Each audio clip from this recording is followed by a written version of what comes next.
ပြင်တော့ပွင့်ဘုံသွားလို့ရှိရင်မင်းနူးနေတယ်မင်းနူးနေကြမှာကောင်းတယ်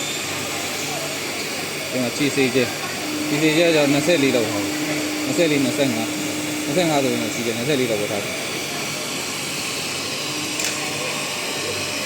ပြီးလို့ရှိရင်မဆမ်းမှတ်ပတန်ကောဥပမာ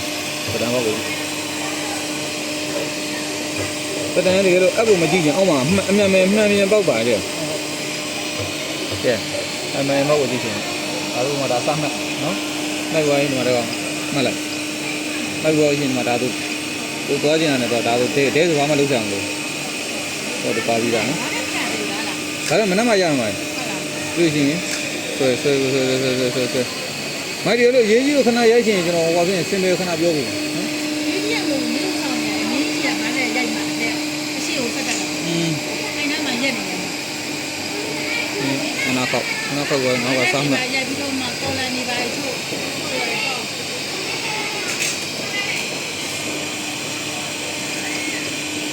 ပြင်ငါခောက်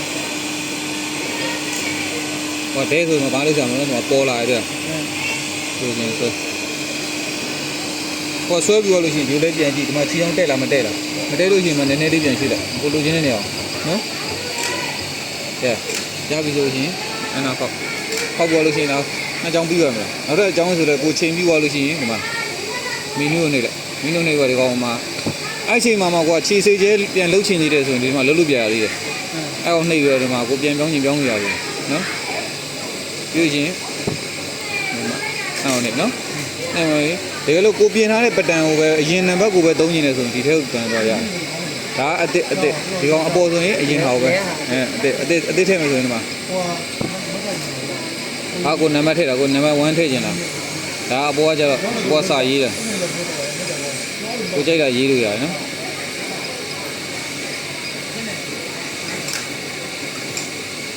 အားလုံးဝိုင်း